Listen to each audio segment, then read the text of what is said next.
নমস্কার বন্ধুরা, ফিয়ারফুল স্টেশনে আরও একবার আপনাদেরকে স্বাগত জানাই। তো চলুন শুরু করা যাক আমাদের আজকের গল্প। তবে তার আগে যদি আপনি আমাদের চ্যানেলটিকে এখনও সাবস্ক্রাইব করেননি অথবা আপনি আমাদের চ্যানেলে প্রথমবার এসে থাকেন, তাহলে অবশ্যই চ্যানেলটিকে সাবস্ক্রাইব করে পাশে থাকা নোটিফিকেশন বেল আইকনটি অল করতে ভুলবেন না। চলুন শুরু করা যাক আমাদের আজকের গল্প। স্বপন পাত্রর লেখা গভীর রাতের ডাক।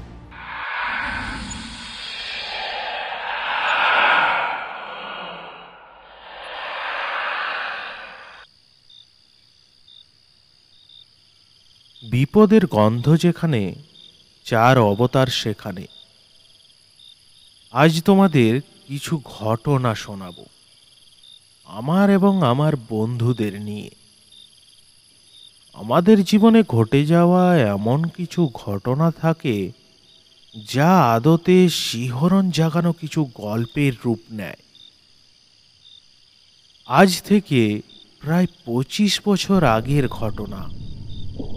পাশের গ্রাম থেকে পুতুল নাচ দেখে বাড়ি ফিরছি। রাত অনেকটাই হয়েছিল, প্রায় 12টা হবে। চিলতাগড়ের মাঠ পেরিয়ে আসতে হবে আমাদের। আমরা বলতে আমি এবং আমার 3 জন বন্ধু। চিলতাগড়ের মাঠের মাঝামাঝি রয়েছে একটা সমাধিস্থল, ওর পাশ দিয়েই আমাদের রাস্তা। এই স্থান নিয়ে আমি অনেক ভয়ঙ্কর গল্প শুনেছিলাম। আজ গভীর রাতে আমরা সেই চিলতাগড়ের মাঠে। নিঝুম নিস্তব্ধ রাত্রে এক ফালি চাঁদ তার আলোটুকু ছড়িয়ে দিয়েছে মাঠের মধ্যে। আমরা যেন 4টি ছায়া মূর্তি। রাত্রির নিস্তব্ধতায় আমাদের নিজেদের পদধ্বনিয়েই হৃদ কম্পিত করে তুলছে মাঝে মাঝে। মনে হয় কে যেন পিছু নিয়েছে। হঠাৎ একটা কাল পেঁচা বিকট চিৎকার করে উড়ে গেল আমাদের মাথার উপর দিয়ে। আমি চমকে উঠলাম, বন্ধুরাও থমকে দাঁড়ালো। আমি বুকে সাহস এনে বললাম, এগিয়ে চল। কিছুটা এগিয়ে যেতেই একটি মৃদু সদ্যজাত শিশুর কান্নার আওয়াজ ভেসে আসতে লাগলো আমাদের কানে। আমি না শোনার ভান করে পায়ের গতিবেগ বাড়িয়ে দিলাম। মনটা বড়ই কুগাইতে শুরু করেছে। যত তাড়াতাড়ি সম্ভব এই মাঠ পার করে যেতে হবে। কিন্তু পারলাম না ওই বোকাটে পেলাটার জন্য। একেবারে আমার কাছে ঘেঁষে এসে একটা ঢোক গিলে শুকনো গলায় বলল, ওগো, তুমি কি কিছু শুনতে পাচ্ছ? আমি কম্পিত হৃদয়ে ভয়টাকে চেপে রেখে ওকে উত্তর দিয়ে উঠলাম, রাত্রিবেলা ওরকম একটু আধটু শব্দ হয়ে থাকে। বিশেষ কিছু পাখি আছে যাদের ডাক অনেক সময় বাচ্চার কান্না বলে ভুল হয়। আর পেলা, এগুলো আমাদের কাছে কিছু নতুন জিনিস নাকি রে? চল শালা, বাড়ি চল। ওরা বেঁকে বসলো। তপেশের ধারণা আজকেরটা বাচ্চার কান্নাই হবে, আর বাচ্চাটাকে না দেখে যাওয়া যাবে না। আমি অনেক অনুনয় বিনয় করেও বোঝাতে পারলাম না। দুরু দুরু বুকে টলতে টলতে এগিয়ে চললাম সমাধির দিকে। কিন্তু হায়, এ কি! এখান থেকে কান্নাটা শোনা যাচ্ছিল, হঠাৎ থেমে গেল কেন? কোথায় গেল কান্নার শব্দ? তবে কি মায়ের মুখে শোনা গল্পটাই সত্যি হতে চলেছে? অদ্ভুত ব্যাপার, কোনো ঝড় নেই, বাতাস নেই, তবু পুকুরের জলটা যেন ছলাৎ ছলাৎ শব্দে পার অব্দি উঠে আসতে লাগলো। রাত চড়া বকগুলো তেমনই জ্বালায়। এক দুটো চুনোপুটি নিয়ে কাড়াকাড়ি আর চিৎকার। আমি বন্ধুদের বললাম, অনেক রাত হয়ে যাচ্ছে, চল এবার বাড়ি চল। আমরা বাড়ির উদ্দেশ্যে রওনা দেব, ঠিক সেই সময়ে ভেসে এলো আবার সেই কান্নার শব্দ। কান্নাটা ভেসে আসছে ওই তো ওই পাবলা গাছটার তলা থেকে। পেলা, তোপেশ, শান্তা চিৎকার করে উঠল, ওই তো ওখানে, চল চল চল দেখি দেখি। ওরা দৌড় লাগালো বাবলা গাছটার দিকে। গাছটার তলায় এসে আমাকে বলল, গুরু এখানেই তো ছিল, গেল কোথায়? আমার বুঝতে কিছুই বাকি রইল না। মনে মনে শুধু ভাবলাম, জানি না কি আছে কপালে। এবার আমি চিৎকার করে উঠলাম, তোরা কি প্রাণটা খোয়াতে চাস? ভালো চাস তো বাড়ি চল। ওরাও এবার আমার দিকে হাঁ করে তাকিয়ে রইল। তারপর ধীরে ধীরে বলল, হ্যাঁ, বাড়ি ফেরাই ভালো, কিন্তু ফিরবো বললেই কি ফেরা যায়? এবার কান্নাটা ভেসে আসছে পুকুরের মাঝখান থেকে। কান্নার সাথে সাথে শুরু হলো বিকট অট্টহাসি। আকাশ বাতাস যেন কম্পিত হতে লাগলো। পুকুরের জল যেন স্থির হয়ে গেছে। রাত চড়া বকগুলো যেন চুপচাপ। জলের মাছগুলো চপচাপ শব্দ করে না। আমরা চারজন যেন চারটি পুতুল। কৌতূহল, উৎসাহ এক নিমেষে কর্পূরের মতো উবে গেছে। আমরা সকলে নির্বাক, শুধু অসহায় প্রাণীর মতো এ ওর মুখে চাওয়া চাই ছাড়া করার কিছু নেই। আমি দলের বড়, মনে মনে ভাবলাম, যেমন করে হোক আমাদের এখান থেকে বেরিয়ে যেতে হবে। আমি পেলার হাতটা টেনে বললাম, পেলা, তোপেশ, শান্তা, পালিয়ে চল, এখান থেকে পালিয়ে চল। আমরা যেই পা তুলেছি পালাবার জন্য, চারিদিক থেকে আমাদের ঘিরে ফেলল বিকট অট্টহাসিতে। যেন সহস্র দানব আমাদের সব পথ আটকে দিয়েছে। ওরা সবাই আমাকে জড়িয়ে ধরেছে। আমি বুঝলাম ধীরে ধীরে মৃত্যু আমাদের দিকে এগিয়ে আসছে। কানের ছিদ্র দু হাত দিয়ে চেপে ধরেছি। পারছি না, আর পারছি না। হাত পাগুলো যেন ঠান্ডা হয়ে আসছে। শ্বাস নিতে পারছি না। কেমন যেন একটা কষ্ট অনুভব হচ্ছে। অন্তরে আকুতি, বাঁচতে চাই, বাঁচতে চাই। কে বাঁচাবে আমাদের এই গভীর রাতে? এই বা আসবে এগিয়ে? হঠাৎ মনে পড়ল মায়ের কথা। মা বলেন, বিপদে পড়লে মা তারাকে স্মরণ করবি। আমি মাকে স্মরণ করলাম। তোমার এই অসহায় সন্তানদের সহায় হও মা। হঠাৎ আমার মনে একটা বুদ্ধি এবং বল এলো। আমি ধাক্কা মারলাম আমার বন্ধুদের। চিৎকার করে উঠলাম, দৌড় লাগা!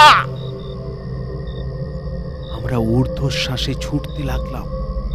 জমির পর জমি, আলের পর আল পার হয়ে যাচ্ছি হায়নায় তাড়ানো হরিণের মতো। কখন যেন চিলতাগড়ের মাঠ পেরিয়ে গেছি। আমরা এসে পৌঁছে গেছি নাগরা কাটার মাঠে। কিন্তু হায়, সব বিফল।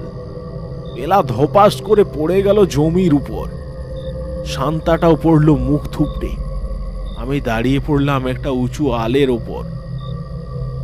তপেশ আমায় জড়িয়ে ধরে হাউ হাউ করে কেঁদে উঠল।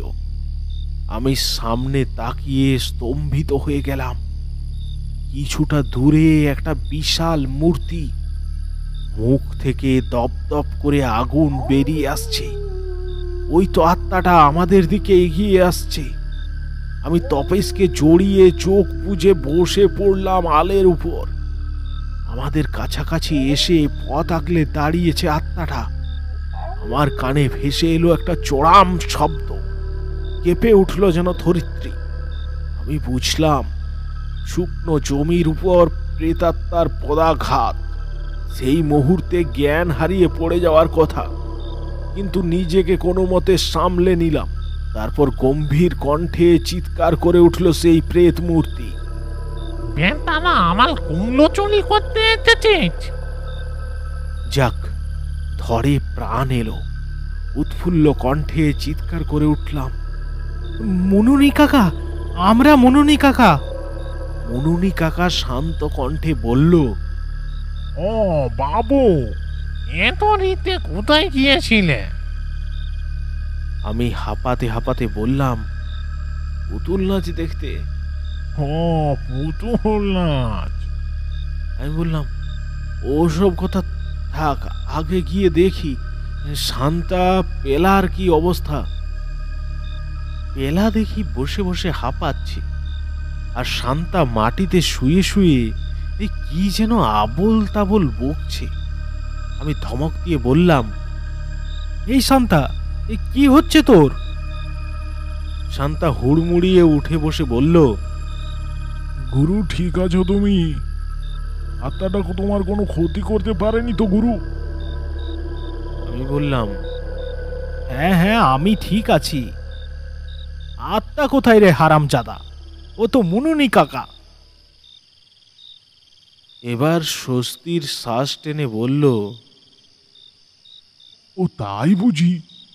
শোন তোরা, চিলতাগড়ের মাঠের কথা নাগরা কাটাই শেষ। ঘরে কেউ এ বিষয়ে কোনো কথা বলবি না। ওরা মাথা নেড়ে সম্মতি জানালো। তারপর থেকে আমরা পুতুল নাচ দেখতে গেলেও বেশি রাত হয়ে গেলে ও রাস্তা দিয়ে আর আসতাম না।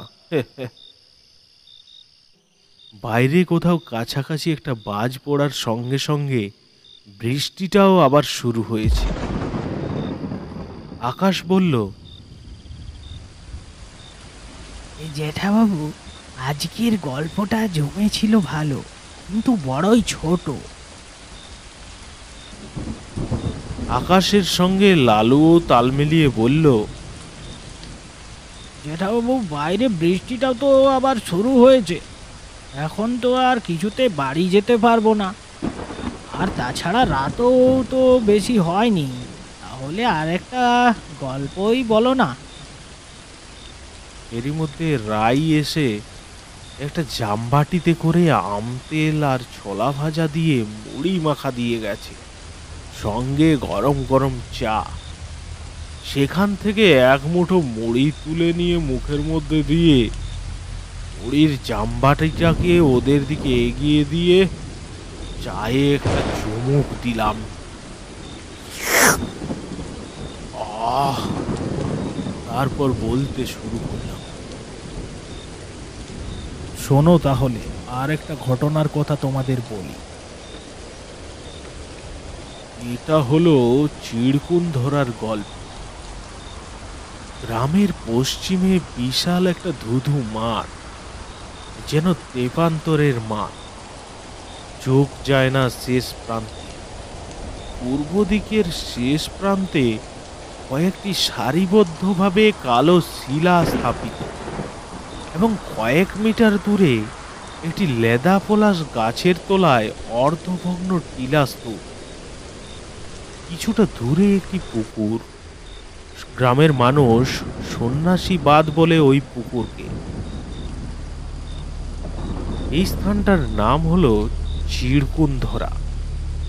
এই চিড়কুনধরার অনেক রহস্য লুকিয়ে আছে, তাই গ্রামের মানুষ এই জায়গাটাকে এড়িয়ে চলে। দিদা ঠাকুরদার মুখে চিড়কুনধরার অনেক গল্প শুনেছিলাম, তার কিছুটা অংশ তোমাদের শোনাচ্ছি। আজ থেকে প্রায় 100 বছর আগের ঘটনা। এই চিড়কুনধরায় কয়েকটি আদিবাসী পরিবার বাস করত। এদের জীবনযাপন ছিল অদ্ভুত ধরনের। এরা ছিল খুব শক্তিশালী এবং পরিশ্রমী, কিন্তু এরা ছিল নরম মনের মানুষ। চাষবাস এদের পোষাতো না। শিকার ছিল এদের প্রধান কাজ। শিকার করে ওটাকে পুড়িয়ে মদ এবং মাংস ভক্ষণ করে ওদের প্রায় দিনেই কেটে যেত। এরা ছিল যেমন লম্বা তেমনই কালো, তবে হ্যাঁ, ছিল বড় একগুঁয়ে। তাই এদের সাথে অন্য সমাজের মানুষ খুব একটা মেলামেশা করতো না। বেশ সুখে দিন কাটছিল এদের। হঠাৎ দেশে এলো মহামারী। গ্রামের পর গ্রাম উজাড় হয়ে যেতে লাগলো। মানুষ এত ভয় পেল যে যে পরিবারে মহামারী হতো তার ধারে পাশে কেউ যেত না। কিন্তু অদ্ভুত ব্যাপার, ওই অশিক্ষিত অসভ্য মানুষগুলোই সেদিন এসে দাঁড়ালো অসহায় পরিবারগুলোর পাশে। কিন্তু হায় রে, বিধাতার বিচার! চিরকুন ধরার একটি পরিবার মহামারীতে আক্রান্ত হলো।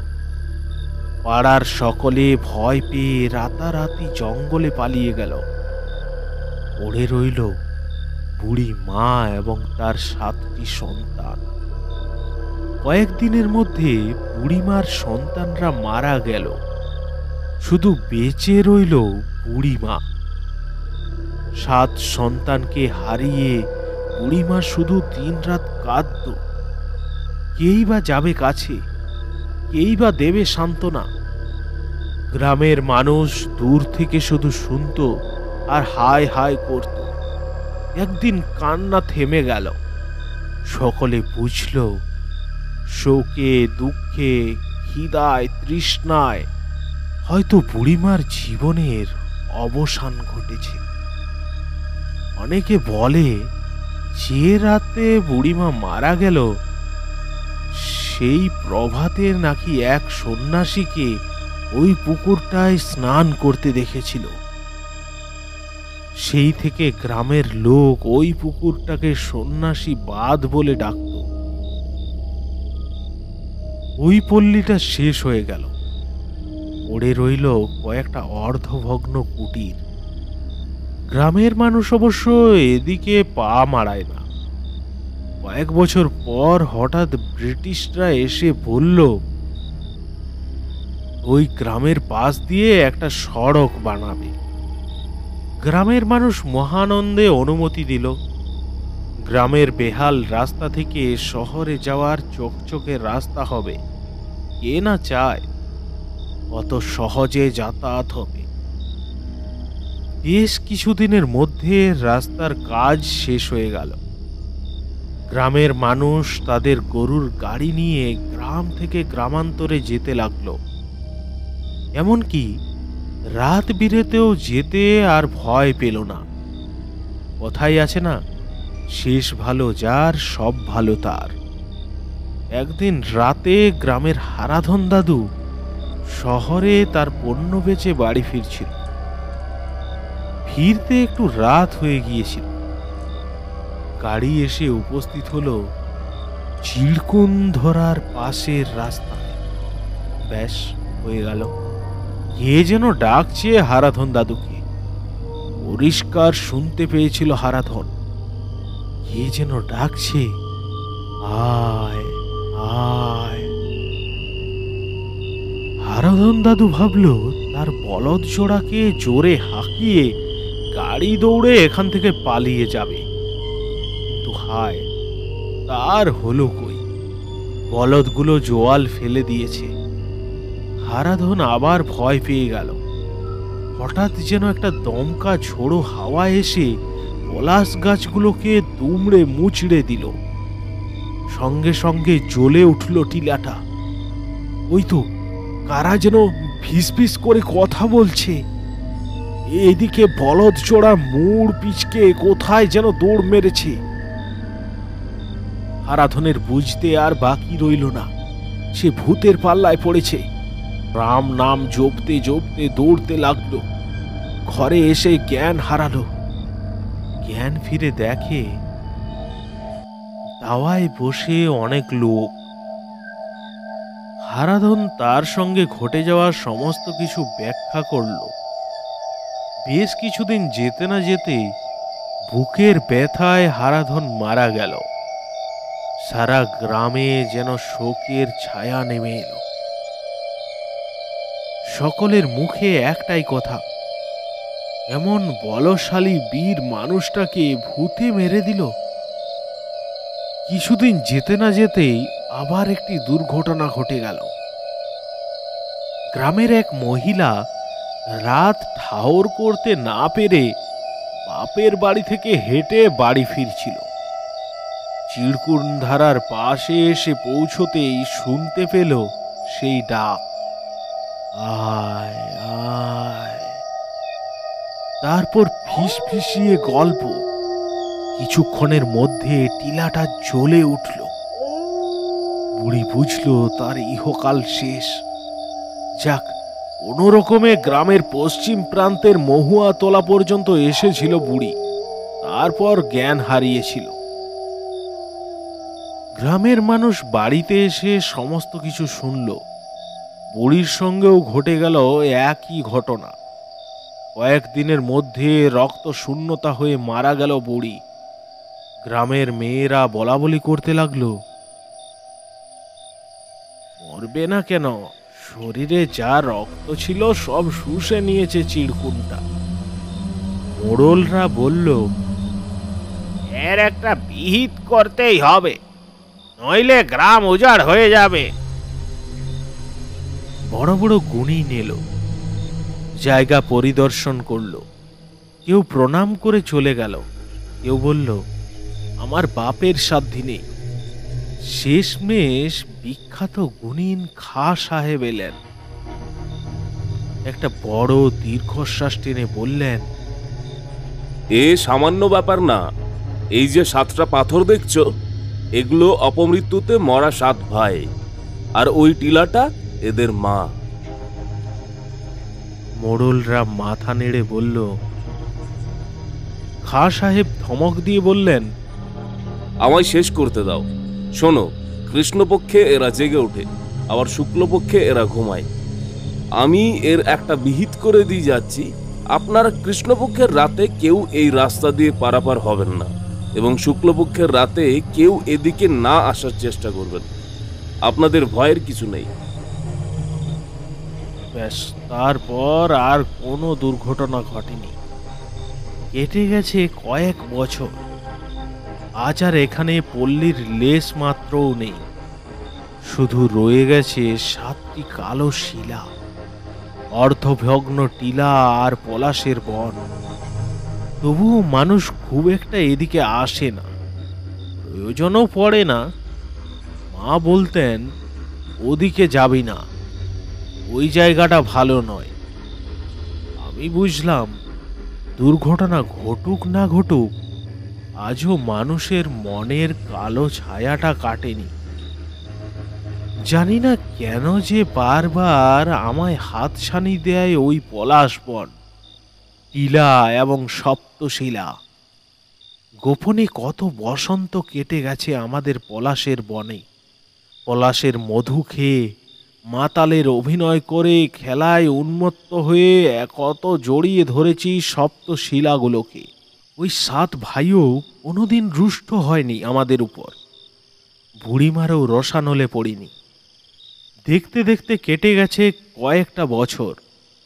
কবে যেন পেরিয়ে গেছে শৈশব। পা দিয়েছি 18-তে। মনে দুরন্ত সাহস। দাপিয়ে বেড়াচ্ছি মেলার পর মেলা, পুতুল নাচ, সিনেমা, যাত্রা। একদিন রাত্রে হরিনাম শুনে বাড়ি ফিরছি। রাতটা ঠিক বুঝতে পারিনি। বসন্তের শুক্লপক্ষের রাত। জ্যোৎস্নার আলোয় ওই তেপান্তরের মাঠটা আলোকিত।